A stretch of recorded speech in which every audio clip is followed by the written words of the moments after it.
ఉదయం నిద్రలేవగానే ఈ తప్పులు చేస్తున్నారా? అయితే కష్టాలు మీ వెంటే. అందరికీ నమస్కారం. మన ది పురాణిక్ పాత్ ఛానల్కు స్వాగతం. ముందుగా ఈ వీడియోకి ఒక లైక్ చేసి, ఇలాంటి అద్భుతమైన ధార్మిక మరియు ఆరోగ్య రహస్యాలను ఎప్పటికప్పుడు తెలుసుకోవడానికి మన ఛానల్ని వెంటనే సబ్స్క్రైబ్ చేసుకోండి. అలాగే కామెంట్స్లో భక్తితో ఓం నమః శివాయ అని రాయటం మాత్రం మర్చిపోకండి. మన సనాతన ధర్మంలో మహర్షులు కేవలం గుడికి వెళ్లి భగవంతుని దర్శించుకోమని మాత్రమే చెప్పలేదు. ఉదయం నిద్రలేచినప్పటి నుండి రాత్రి తిరిగి నిద్రపోయే వరకు మనిషి ఎలా జీవించాలి, ప్రతి పనిలోనూ దైవత్వాన్ని ఎలా చూడాలో ఒక అద్భుతమైన జీవన విధానాన్ని మనకందించారు. దీనినే దినచర్య అంటారు. ఈ రోజుల్లో ఉరుకుల పరుగుల జీవితంలో మనం ఏ పని సరిగ్గా చేయలేకపోతున్నాం. మనం చేసే చిన్న చిన్న పొరపాట్ల వల్లే అనారోగ్యాలు, మానసిక అశాంతి మరియు అనుకోని ప్రమాదాలు జరుగుతున్నాయి. కాబట్టి ఎలాంటి కష్టాలు, ఆటంకాలు లేకుండా మన జీవితం ప్రశాంతంగా సాగాలంటే మన పూర్వీకులు సూచించిన దినచర్య ఎలా ఉండాలో, ఏ సమయంలో ఎలాంటి నియమాలు పాటించాలో ఇప్పుడు మనం చాలా వివరంగా తెలుసుకుందాం. వీడియోను ఎక్కడా స్కిప్ చేయకుండా పూర్తిగా చూడండి. అసలు దినచర్య అనేది ఎక్కడ మొదలవుతుంది అంటే, ఉదయం మనం కళ్ళు తెరిచిన క్షణం దగ్గర నుండి ప్రారంభమవుతుంది. ఈ రోజుల్లో చాలామంది నిద్రలేవగానే పక్కనే ఉన్న సెల్ఫోన్ తీసుకుని ప్రపంచంలో ఎక్కడో జరిగిన ఘోరాలను, ప్రమాదాలను చూస్తూ రోజును మొదలుపెడుతున్నారు. కానీ మన ధర్మం ఏం చెబుతోందంటే, నిద్రలేవగానే ఎవరి ముఖమూ చూడకుండా ముందుగా మన 2 అరచేతులను చూసుకోవాలి. మన వేళ్ల కొనల్లో లక్ష్మీదేవి, అరచేతి మధ్యలో సరస్వతీదేవి, అరచేతి కింది భాగంలో పార్వతీదేవి కొలువై ఉంటారని శాస్త్రం చెబుతోంది. కరాగ్రే వసతే లక్ష్మీ అనే శ్లోకం చదువుకుంటూ మన చేతులను మనం దర్శించుకోవడం వల్ల ఈరోజు నేను చేయబోయే పనులన్నీ ఆ ముగ్గురు తల్లుల ఆశీస్సులతో విజయవంతం కావాలని మనస్ఫూర్తిగా కోరుకున్నట్లవుతుంది. ఆ చేతులతో ముఖాన్ని తుడుచుకోవడం వల్ల రాత్రంతా నిద్రలో మనలో పేరుకుపోయిన బద్ధకం వదిలిపోయి ముఖంలో ఒక విధమైన దివ్యమైన తేజస్సు వస్తుంది. ఇలా దేవుడి ఆశీస్సులు తీసుకుని మంచం మీద నుండి కిందకు కాలు పెట్టే ముందు మనం చేయాల్సిన మరో ముఖ్యమైన పని భూదేవికి నమస్కరించడం. సముద్రవసనే దేవి పర్వతస్థన మండలే విష్ణుపత్ని నమస్తుభ్యం పాదస్పర్శం క్షమస్వమే అని భూమాతను వేడుకోవాలి.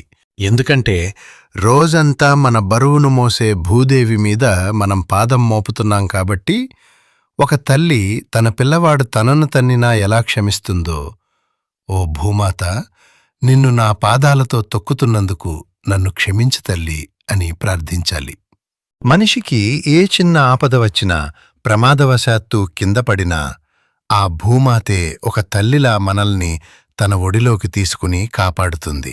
ఎవరైతే ఉదయాన్నే ఇలా మాతృభావనతో భూదేవిని స్మరించి కుడికాలు కింద పెడతారో వారిని ఆ తల్లి రోజంతా కంటికి రెప్పలా కాపాడుకుంటుంది. అందుకే కొంతమందికి పెద్ద ప్రమాదాలు జరిగినప్పుడు కూడా చిన్న గాయంతో ప్రాణాపాయం నుండి బయటపడతారు. దానికి కారణం భూమాత వారిని రక్షించడమే. ఈ విధంగా భూమాత ఆశీస్సులు తీసుకున్న తర్వాత మన దైనందిన జీవితంలో చేసే మొదటి ముఖ్యమైన పని శారీరక శుద్ధి, అదే స్నానం. ఉదయం కాలకృత్యాలు తీర్చుకున్న తర్వాత మనం చేసే స్నానం కేవలం శరీరం మీదున్న మురికిని వదిలించుకోవడానికి మాత్రమే కాదు, హడావిడిగా నీళ్లు మీద పోసుకుని బయటికి వచ్చేసే కాకి స్నానం కాకుండా నీళ్లను ముందుగా తలపై చల్లుకుని మన దేశంలోని పవిత్ర నదులను ఆ జలంలోకి ఆవాహన చేసుకోవాలి. గంగే చ యమునే చైవ అనే శ్లోకం చదువుకుంటూ స్నానం చేస్తే మనం ఇంట్లో చేస్తున్న స్నానం కూడా పుణ్యనదులలో చేసిన స్నానంతో సమానమవుతుంది. స్నానం పూర్తయిన తర్వాత పూజా మందిరంలో కూర్చుని నుదుట కుంకుమ లేదా విభూతిని ధరించాలి. స్నానం చేయకుండా బయటకు వెళ్లాల్సి వచ్చినా కనీసం పొడి విభూతినైనా నుదుట పెట్టుకుని వెళ్ళాలి. ఇది బయటకు వెళ్ళినప్పుడు ఎలాంటి చెడు శక్తులు, దుష్ట ఆలోచనలు మన దరి చేరకుండా ఒక రక్షక కవచంలా కాపాడుతుంది. ఇలా శారీరక, మానసిక శుద్ధి జరిగిన తర్వాత ఈ దేహాన్ని నిలబెట్టే ఆహారం గురించి కూడా మన శాస్త్రాలు ఒక అద్భుతమైన పద్ధతిని సూచించాయి. మనం భుజించే ఆహారం కూడా దైవ ప్రసాదమే. ఆకలి తీర్చుకోవడం కోసం దొరికిందల్లా నోట్లో వేసుకోవడం కాదు. భోజనం చేసేటప్పుడు మనసును ప్రశాంతంగా ఉంచుకోవాలి. మనం తినే ప్రతి ముద్ద మన లోపల ఉండి ఆహారాన్ని అరిగించే ఆ పరమాత్మకి చేస్తున్న నివేదనగా భావించాలి. అహం వైశ్వానరో భూత్వా అనే గీతా శ్లోకాన్ని స్మరించుకుంటూ భోజనం చేస్తే మనం తిన్న ఆహారం అమృతంగా మారి శరీరానికి పడుతుంది. అలాగే అనారోగ్యం కలిగినప్పుడు మనం తీసుకునే ఔషధం అమృతంలా పనిచేసి రోగాన్ని నయం చేయాలంటే దానికి దైవానుగ్రహం కూడా తోడవాలి. అందుకే ఏ మందు స్వీకరించే ముందైనా సరే శరీరే జర్జరీ భూతే వ్యాధిగ్రస్తే కలేబరే ఔషధం జాహ్నవీ తోయం వైద్యో నారాయణో హరిహి అని స్మరించుకోవాలి. ఈ శ్లోకం భావం ఏమిటంటే, మనం తీసుకునే మందును పవిత్రమైన గంగాజలంతో సమానంగా భావించి మనకు వైద్యం చేసే వైద్యుణ్ణి సాక్షాత్తు ఆ శ్రీమన్నారాయణుడిగా తలుచుకుని స్వీకరిస్తే ఆ ఔషధం అమృతంలా పనిచేసి అనారోగ్యం త్వరగా నయమవుతుంది. పగలంతా పనులు చేసుకుంటూ సూర్యుడు అస్తమించి చీకటి పడే సమయానికి ప్రకృతిలో ఎన్నో మార్పులు వస్తాయి. ఈ సాయంత్రం వేళను అసుర సంధ్య వేళ అంటారు. ఈ సమయంలో వాతావరణంలో నెగటివ్ ఎనర్జీ ఎక్కువగా ఉంటుంది కాబట్టి ప్రతి హిందువు ఇంట్లో తప్పనిసరిగా దీపం వెలిగించాలి. దీపజ్యోతి పరబ్రహ్మ అంటూ దీపానికి నమస్కరించాలి. ఈ సంధ్యాదీపం ఇంటికి ఒక రక్షణ వలయంలా ఏర్పడి దరిద్రం ఇంట్లోకి ప్రవేశించకుండా అడ్డుకుంటుంది.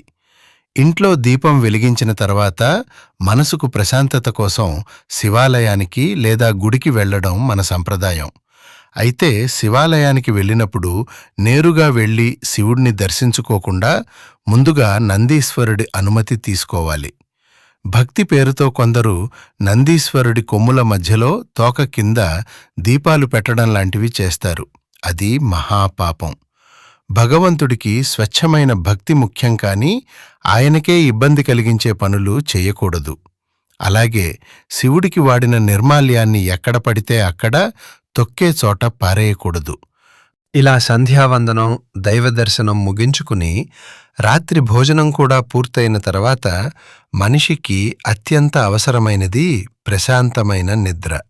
నేటి ఉరుకుల పరుగుల జీవితంలో ప్రశాంతమైన నిద్ర కరువై చాలామంది కృత్రిమమైన మందులపై ఆధారపడుతున్నారు. కానీ పీడకలలు రాకుండా ఉండటానికి ఆయుర్వేదంలో అద్భుతమైన మంత్రాలు ఉన్నాయి.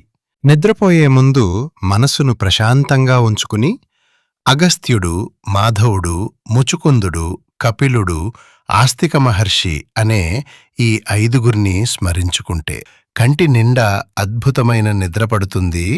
విషజంతువులు కూడా దరిచేరవు. అలాగే భయంకరమైన పీడకలలు వచ్చే అలవాటు ఉన్నవారు రామం స్కందం హనుమంతం వైనతేయం వృకోదరం అని స్మరించుకుంటే ఆ భయంకరమైన కలలు అన్నీ మాయమైపోయి నిద్రపడుతుంది.